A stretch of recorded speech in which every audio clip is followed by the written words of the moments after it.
Good morning, guys. Just thought I would check in. Today we are stopping at Rickwards Polaris. They got an open house today. We're going to learn all about some clutching and suspension setup from Velocity Racing. Check out some of the Polaris ambassadors. They're working on Nunzio's sled today. He's got a brand new VR1. So join me. Check this out. I got a bunch of prizes, giveaways, and all the new sleds.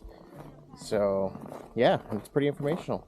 Out in Kearney, Rickwards Polaris. Come check it out. Join along. Alright, guys, we got Josh here from MBRP. Pleasure to meet you, Josh. Nice to meet you. Alright, so tell us about what you got going on here today. Well, today we're here to show our accessory lighting for the Polaris platforms. Awesome. So what we've got is some cube lights, frameless design, both in spot and flood versions that bolt directly on to the sled in either a trail version or an RMK version up top. Okay. And ultimately what we're trying to do is make sure that you can see ahead of you and, you know, take advantage of riding the trails properly and cleanly. So for sure. How far ahead do they kind of add lights? So the spots go 510 meters ahead. So that's where they dissipate out. Obviously, their focus point's more around the 300-meter mark. Yeah. About 1900 lumens, 1920 if I'm not mistaken. And the best part about it, again, you know, you can get lights anywhere. These are IP67 ratings, so they're water submersible. You know, you're not gonna have an issue with getting stuff inside. We've all seen the $99 eBay sells, right? The Temu special. Yeah, exactly, the Temu special. Yeah. So these are not those. These are good quality lights that are gonna last and not fog up and cause you issues later. Yeah, awesome. Yeah, let's check those out. Those look Absolutely. Good. So we've got the trail ones here for the Polaris. Yeah. Work on everything except the RMK models due to the suspension change-up. So that just mounts right on here. Goes right to the bolt there, which we give a replacement to give a little bit more threads. Tucks up in, and then this is the wire harness here. Really, you plug it in, you got your relay, plug it into current lighting, and ultimately goes right into the high beams. That's pretty sweet. How much does something like that run you? So the Polaris go for about $429 regularly, and then other platforms, Skidoos are about $399. Little more simple. Yeah, so I mean, fairly similar to the Polaris ones. Absolutely. I think they're what, like 500 or something. They're yeah, a little bit more. Yeah. Savings for a nice light. Absolutely. Perfect. Thanks. Awesome. Appreciate it. Cheers. Okay, yeah, so this one's a 360, so it'll shoot any direction at all times. So you can always edit it afterwards. And like if I'm in it this way and I want to flip to you, like it's got literally everything in the store, which is pretty cool. So yeah, you don't have to worry too much. You never miss a shot. You can see everything. So. I'm getting into the GoPro thing with that promo that came over in the fall with the new sleds. Oh, yeah. I had a GoPro for years. Sold it. Yeah. I tried using it this year. He said, what do you want this thing? And it was on this. Right. So what you have to watch with the Polaris chassis is if you pitch it too far forward. Yep. So the Skidoo really likes to be pitched forward. Yep. And it's really good like that. Yep. If you do that with the Polaris, you will, the geometry of the suspension, you will need, like if you start pitching it, you will need to kick beef the rear up. Okay. Because of the way it works in the bumps. Maybe that's so throwing it off. The way the Polaris strap is wide. Yeah, the way the Polaris chassis is designed to run is you actually want to keep your front end up. Right. So you can run your arms level. I know John really likes to do that, or even down. Which is great. But the thing is when you come into the bumps, you want to have your rebound sped up so that your skis come down, and then come back up to level. And that's where the sled rides through. If you pull out your center and keep it at level, now when you come into the bumps, your front end's going to be low, and you're going to be getting into negative angle on your arms. A bit of a negative angle. And then when you do that, the whole sled's sitting lower. You got much shorter stroke here in your center than on the Skidoo. And it'll literally it'll ride that, and it'll just ride off the back end, and it'll just totally defeat the purpose of the chassis. Is 3 inches sagging in the back a good number, or are you thinking it should be 4? 3 inches is not a bad number of sag. The biggest thing is it 3 inches with the front end way down, or is it 3 inches with the front end down? Dialed in. Yeah. So you just have to watch that a bit. Because in your train, you're gonna know you're gonna really have to get into that. Whereas I would push you more to a setup where you're gonna get a little more aggressive with your front end and get more aggressive with your shot. Okay. Yeah. And then your center spring, instead of shortening up the limiter strap, Right. if you release that limiter strap, put some preload on that spring, that'll help with your Right. your Gotcha. sag. Yeah. Because they do work together. Yeah. Something. So it's just a little different chassis. Just the way it manners is a little different, right? Nothing wrong with having your arms level, absolutely not. Right. But if you're gonna do that, make sure you have a stiff main. Right. Because you want them to go down and come back up to level. Right. You don't want to miss that coming into that first bump. Gotcha. You don't want it to stay up and then come way up. Yeah. Because as soon as it comes way up, you'll have no control of your rear. Right. Gotcha. That's interesting. So maybe I'll run a little bit more than just flat. You know, a degree maybe. Yeah, you can bring it up a little bit. I still think a real good thing for you is Front track shock spring. front track shock spring. Yeah. I think that'll help.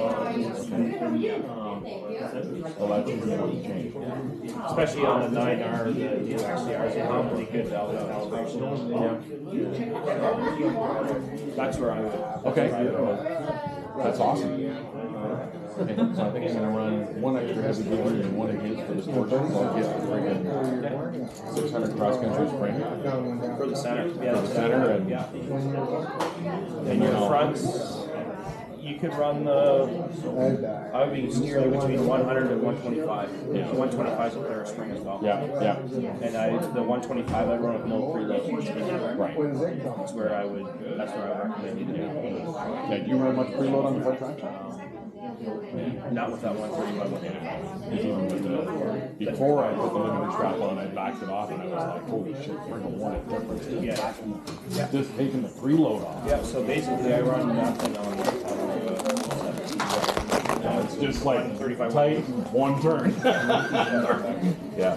Yeah, I think that'll help you if you do that. Those few things. I think that'll help you a lot. Worth the drive already. You know, 9Rs. Did you buy a new new 9R? yeah, it's coming. It was a Sweet. spontaneous purchase. So it was. So we've got about 190 kilometers on ours right now, and they seem to be light on clutching. And I don't know if they're all going to be that. Right. I'm not telling you to buy anything. I'm not that kind of person. I'd be mindful of running it, breaking it in. Yeah. We're seeing our RPM up around 85, 50, 600. Shit, that's up there. So it needs a bit more it's weight. high. So we need to work on the clutching a little bit. Yeah, okay. We've currently got that in development for the XCR. We're actively testing it. Right on. But yeah, that's one thing we did notice is it's on the high side. Yeah, it's went from my 800 Polaris to a 650 XCR. 650, I freaking loved it. But I thought, I never liked the sound of an 850. I don't know why, I just don't like the exhaust sound on it. So that's why I bought the 650. And as soon as they brought out the 9R and the XCR, I'm like, I'm in. There you go. Yep, I wish I bought my sled 1 year later. That's it. That's 6. I got last year's 850 Assault, so Salt, right up. yeah. Well, I'll tell you what, they're a good running sled. The 24 salts. They're sweet. Mine's the only one that didn't have issues yesterday of the 5 of us that went out. Oh. They're all 23s and a 22. Mine was the only one that didn't have Haliburton issues. Forest? Yeah. Yeah. The only place you can ride right now. Yeah. It wasn't bad. Good. Yeah. Riding in Haliburton now, are they? Haliburton Forest is open. They opened it, I think, Thursday. How sketchy was it? Honestly, the trails were the exact same as they were at any time last year. Oh, so they were sketchy. They were. I don't have any rock damage. There was a couple. Hey, I got a question for you. On the Assault, is there anything that you would suggest for clutching or suspension setup? And 24 Assault for sure, yeah. They're high on RPM, like you probably noticed that. It's probably running like 8,400. yeah. What track do you have on it? The one. The 135 or 1.6. Yeah, the 1.6 pre-studded. Yeah. Yeah, so you'll notice you probably have 1.6 pre-studded or 1.5 pre-studded? I thought it was a 1.6 pre-studded, but it could be the 1.5. I'm not sure. I can't remember. Yeah. It's the 1.6 preset. Right up. So you're cool. Yeah. Cobra? Yep. Okay. Yep. That's the Ice Cobra. Yeah, so they definitely seem to rev quite a bit. Out of the box, they're definitely a little light for Ontario. A lot of it's elevation based, right? Yeah. So if you're riding in Ontario low elevation, there's definitely any place. Okay. And what would you? Yeah, I don't know really anything about that stuff. So, what? So we offer different clutch options, clutch kits, stuff like that for them. Like something heavier then? Or? Yeah, it's like heavier. A lot of our stuff, like we go adjustable. Okay. Right, so it's tunable. So if you want to play around with it, you can. You can set it up for different applications. Monkey with it a little bit. We set it up. We do a reset it up. So I can show you. Yeah. This would be so we have what we call Pro Series kits. And we have Standard Series kits. So our Pro Series kits come with an adjustable weight, which you can see it adjusts through the main body, and then it adjusts on the back side. Okay. So that there's a very tunable weight. We weight it up. We try to get the RPM where it should be. Gain a lot of acceleration. We gain a lot of actually better acceleration, better top speed. Okay. So that's one big thing. And then you guys are preaching that? You said? Yeah, we reset them up. Okay. Yeah, as far as that goes, we also have our standard kits with aren't adjustable. Yeah. So it's more of a budget-friendly, cheaper kit. They aren't as tunable, so we get the RPM closer, but we're not going to necessarily dial it rated perfectly. Okay. Yeah. And then what about for like suspension? Like I just pretty much run factory and then I play with it variously kind of. So is there any kind of character you find with suspension? Like typically the assault set up pretty rigid in the initial part of the travel, but typically that assault is up to time.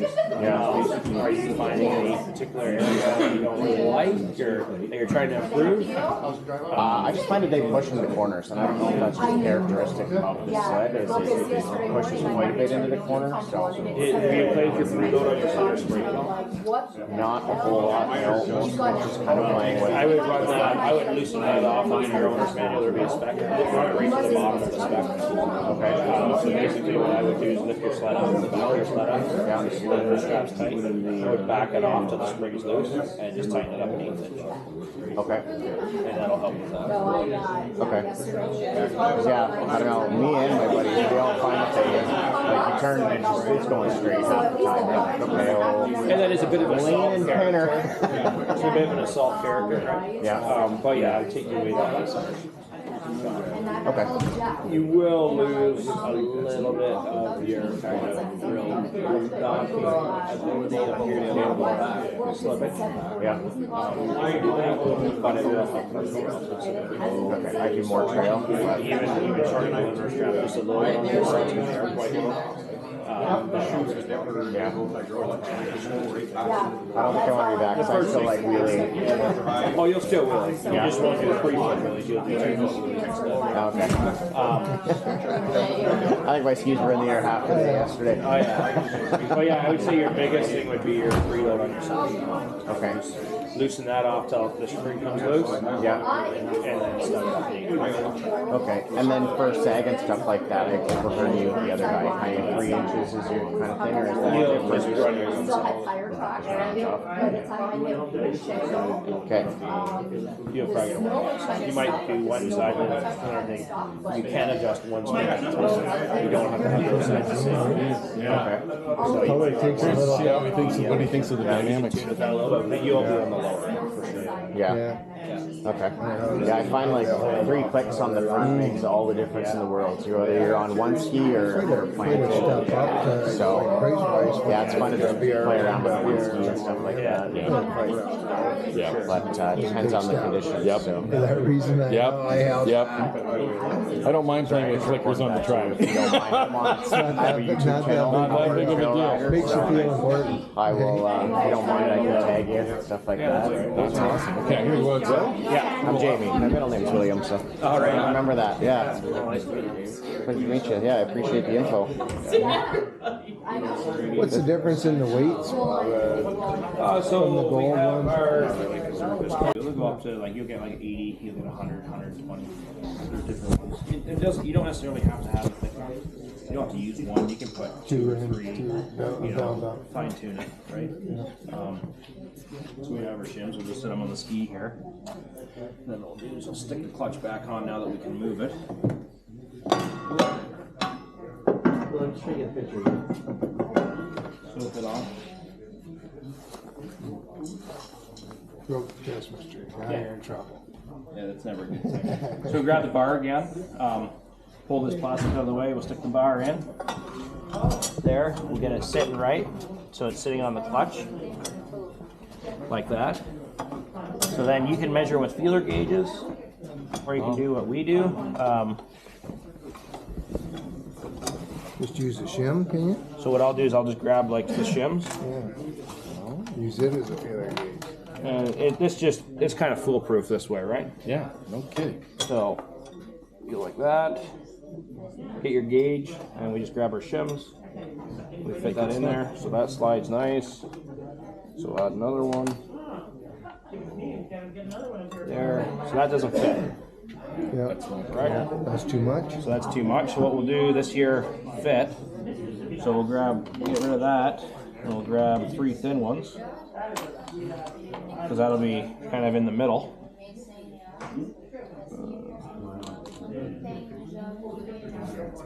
Make sure that bar's still sitting good. There, that fits just perfectly. You see that, just binding when I put it in there. So now if we take that out, take this bar out. That's quite a bit for a brand new sled. Yeah, it's a lot. I suppose if anybody changed the belt, you could drop one or lose one. See these shims, when I pulled that clutch off, they fell. Yeah. Make sure you always look in there. Grab those shims because you want to keep them all in there. So that's above and beyond what was in there from the factory. Yes, yeah, this sled hasn't been touched. So this is a brand new 25. So we'll stick that in there again. Always double check. Totally, you know, and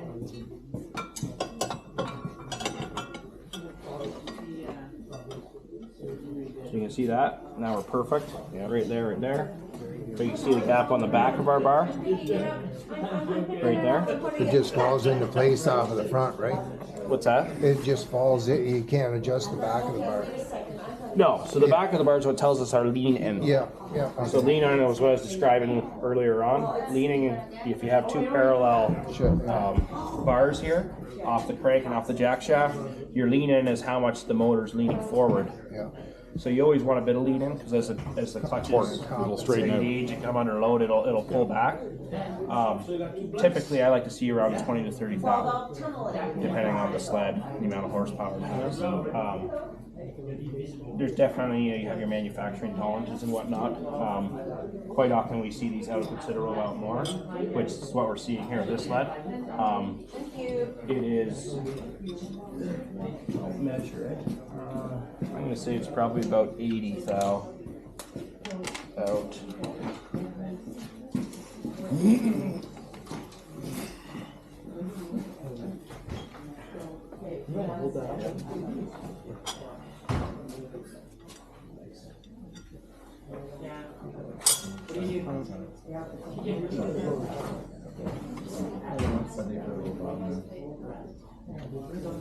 Just trying to understand these whole dynamics. Oh,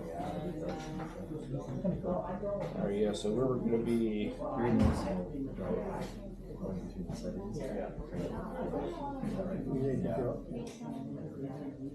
Yeah, so this one here is it's actually right on. It's 80 thou is what it is.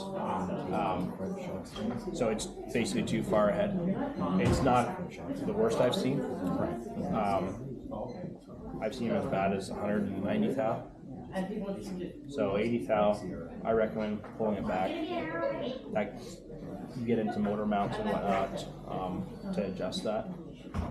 But that is basically a basic way of doing it. So interesting. factory bar has 50 thou built into the bar. Oh, The Polaris okay. one. This isn't the Polaris one. This is a TRS bar.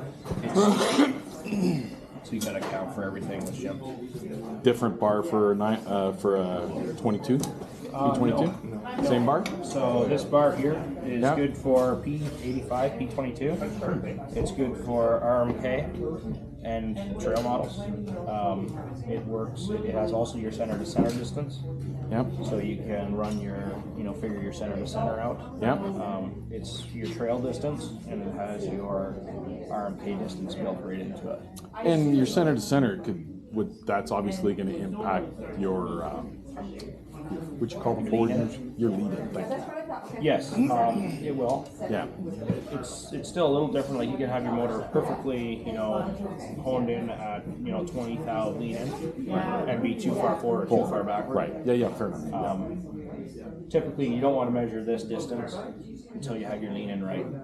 You can get a reference dimension. Yep. Nothing wrong with that. But obviously, that'll change as you change. If you adjust your mounts and whatnot to pull it back, that'll definitely change your center to center And distance. so shimming the drive or the driven clutch out, is that just going to mostly affect belt temp? There'll be belt temp and life. That's a big one. Just getting that right. For sure. So that's the most you can do with the shims, and then the first two gets now. Yes. Yeah. So at this point here, we did our basically our offset. The offset, I will pull a shim from the back and allow it to move in an additional 10 thou, and move it there. We also have a little bit of float in the clutch. I do recommend that. Just because of the air flexes when it's driving, right, all that stuff, it just does a little bit. But we've got it to where we want to be very close. That'll be a big improvement already. Yeah. Just getting that right. I'm taking one home with me today, so before I go, Yeah, we can check go out over it before you go, for sure. repair or upstairs. Yeah, that's no problem. But, that's a very basic way of Interesting. how we do that. I've seen the bars, but I've never knew how to use it. Yeah. And you sell those? I can get them. I don't typically stock them. Like I said, it's one of those items that it's a very easy to use. Like TRS, great. Tony's a great guy. Get a hold of him. Go on the website. Just order it. Get it shipped over. It's relatively light, small part. Just don't ship it by Canada Post. Yeah. That is an issue right now. Don't use Canada Post. Yeah. No. So, that's a big part of it. And so when you added shims to the back, are you taking shims out from the front? So on the Polaris, if you add and you add. Oh, you add and you add. Take Okay. away or take away. Okay. Yeah. So you do the same thing. Oh yeah, because I guess that would allow it to float more, right? If you add a shim, it's going to allow it to float more. Yeah. Sorry.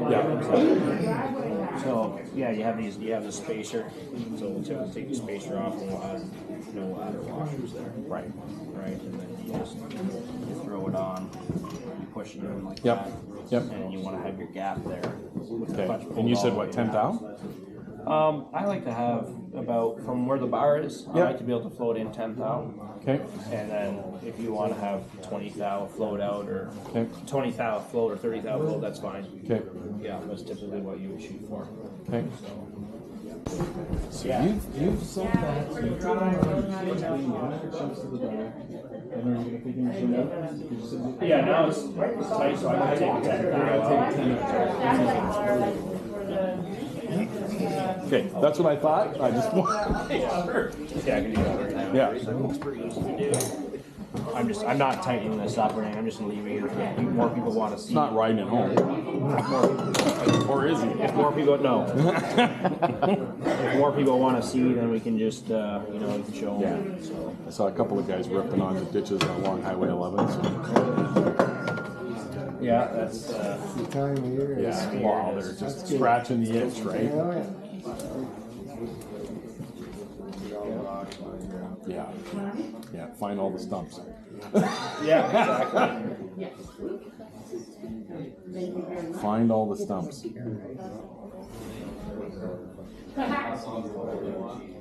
We're just pull the springs off, pull the shocks off, remove the springs, and I got 100-pound springs there.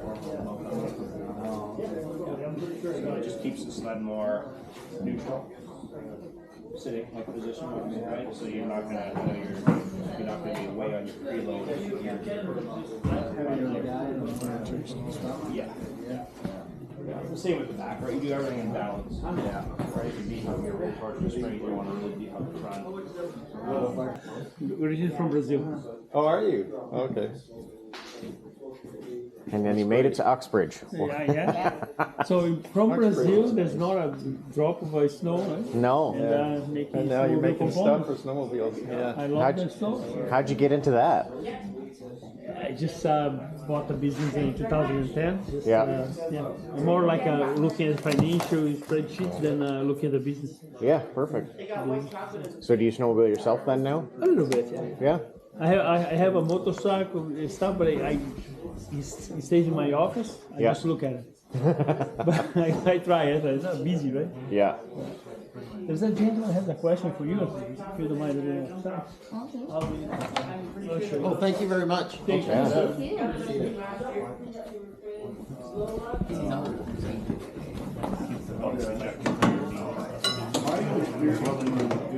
Yeah, that's the skis. Yeah, carbon. Yeah, go ahead. Yeah, for sure. You can just throw. Yeah, no problem. I'll just grab this stuff. I'll put it on the bench, and you're good to go. Yeah. Mine, you started? Sat there?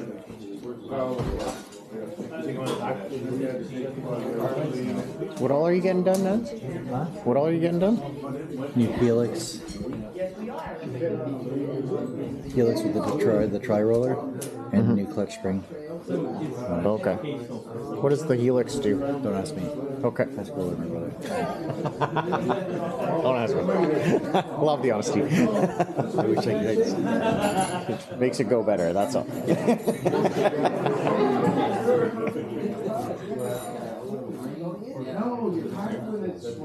So, do you want to try to?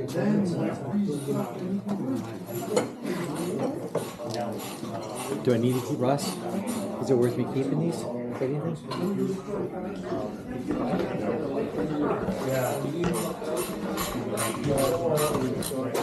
Sorry to bug you while you're working. What does the clutch with the rollers do? Like what's the Helix or whatever it is? What's the point of upgrading It's that? in your secondary. Yeah. So from factory they come with two. Yeah. Easy way to have a real simple explanation Just less vibration. would be a three-legged stool. Yeah. Something with three legs never rocks, Just a little more balance kind of thing. right? If you grab this out, you put it here, this rocks. Yeah. If you grab that three-roller one, try to rock it. Yeah, no, it's not gonna. That's just a real basic reiteration of what's happening. So we get away from that. You lose that rocking. You get a much more efficient running clutch, smoother, best vibration, better overdrive. The other thing you're doing is you're spreading the load over three rollers instead of two, so it's a durability enhancer. Gotcha. Do you have gripper skis? No. On your side, you don't have the grippers? I can't remember which ones I got. So if you end up getting grippers, have these. Oh. They're factory Polaris Corvettes. Okay. Prefer Thanks. a gripper. Okay. So if you get gripper skis, I hear the grippers are better, so I kind of, I should get a pair, but thanks. Appreciate that. And then also, what's the difference in the clutch springs? Like, why would you change the spring? Different spring rates to make the engine rev or load back. Okay, so that'd be different than the weights and stuff like that. Then? RPM, Gotcha. that sort of thing. So the weights and the springs will both do that. If you go to a lighter weight, primary spring can really affect your engagement with. A weight will affect your engagement, but a primary spring is better. You know, to raise your engagement, you raise your start rate on your spring. Gotcha. Okay. So, kind of, if you do weights, you probably should do a spring as well, or Most of the time, if we're doing weights, yeah, we do them together. gotcha. Okay.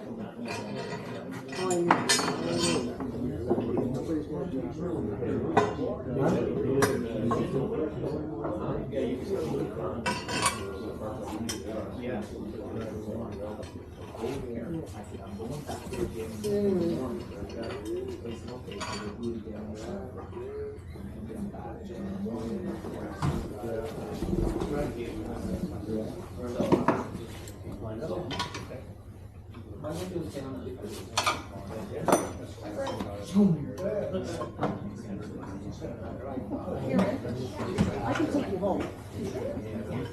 Yeah, because right now, All right, Nuns, I'm going to take off. It's good to see you. Say hi to the family. I will, for sure. Yeah, they're rocking it out in Florida, enjoying the sun. It's a showpiece now. Yeah.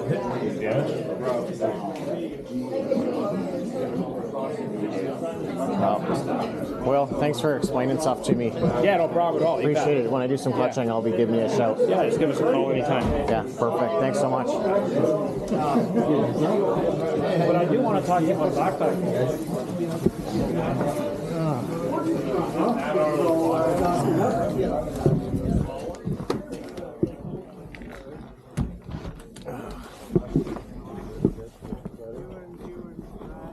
All right. Well, guys, that was a pretty cool event. I learned a bunch. If you need a new sled, these guys are definitely busy. Definitely the place to check out to come to Rickwards Motorsports in Kearney, Ontario. Super, super nice guys. Very helpful. Tons of sleds. Definitely on top of things and put on a great event.